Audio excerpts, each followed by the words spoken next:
Good day, good afternoon, good evening, good morning from wherever you are. My name is Father Aaron Prosser. I'm the rector here at St. Peter's Anglican Church in Uniontown, Pennsylvania. Thank you so much for joining me for this brief reflection as we travel together through the Gospel of Matthew.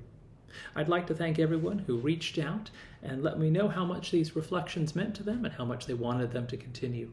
As I look at my notes here, it's been almost 6 months exactly since we met together, and I do apologize for that break. Fortunately, I had some serious illness in the beginning of the year that lasted a month or 2 or 3, if I think about it, and that required me to pull back to brass tacks, as it were. But we're experiencing better things here at St. Peter's. We're looking forward to better things, and I hope we can get back into a regular schedule of these reflections. We had been going through the visit of the Magi, the visit of the wise men, or the three kings, as we often refer to them in our last meeting together, and I'd like to step past that. I'd like to step into the next paragraph, as it were, in the second chapter of Matthew, beginning at the 13th verse and going through the 15th. You're welcome to follow along in your own copy of Holy Scripture, or as always, there'll be a link to a free Bible website where you can read along with us. Feel free to read along with us or to pause the video here and to read it at your own speed.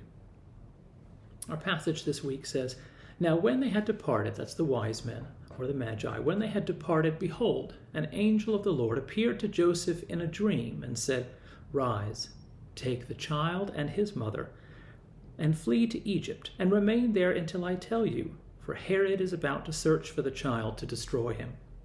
And he rose and took the child and his mother by night, and departed to Egypt, and remained there until the death of Herod.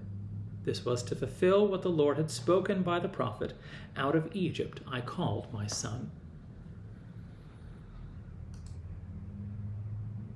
Now think of the fullness of all that has happened in these last couple chapters, the fullness that must be in Mary and Joseph's heart.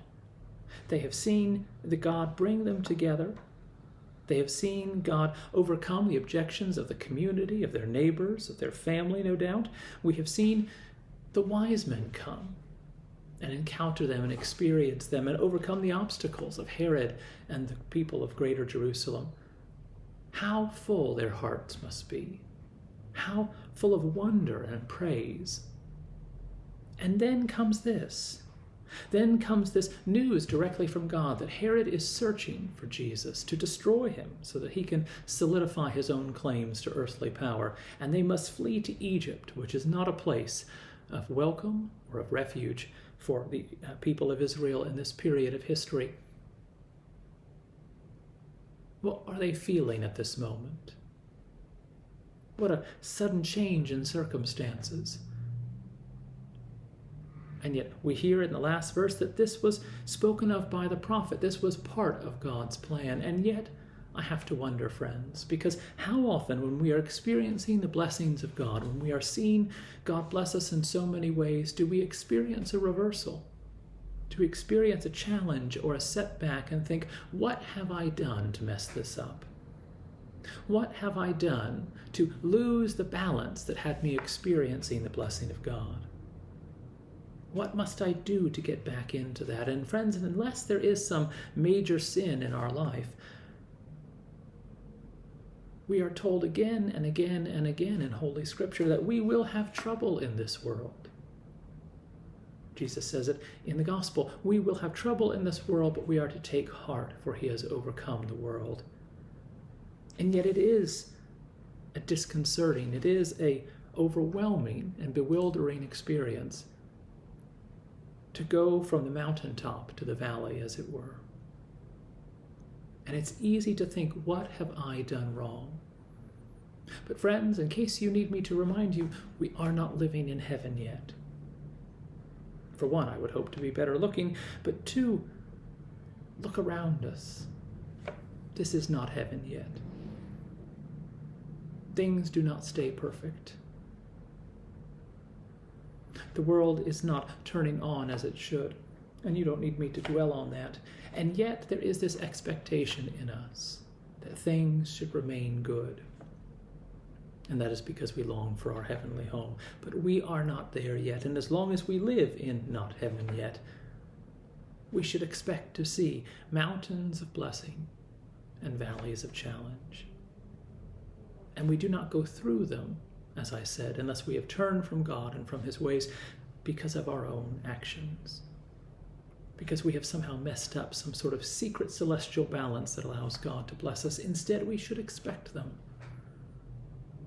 We should expect that there will be times where we can almost reach out and touch God, where he seems to be sitting across the table from us. So thick are his blessings in our life. And there will be other times where difficulty will lay equally as thick. And yet God is just as present. God is just as much with us as during the times of difficulty. Mary and Joseph have done nothing here. They are not being sent to Egypt because of their evil or because they have departed from God's plan. Instead, this is very much God's plan, as we read in verse 15. This was prophesied long before either of them came upon the scene. And yet that does not mean it will not be difficult. That does not mean they will not wish to be elsewhere at times. And yet they have not been abandoned. Well would we do to remember this, friends, to remember that we will go up and down in our life with God, and we should not find that a strange thing. But we can remember that God is with us in the up and in the down and in everything between. And we need not worry ourselves.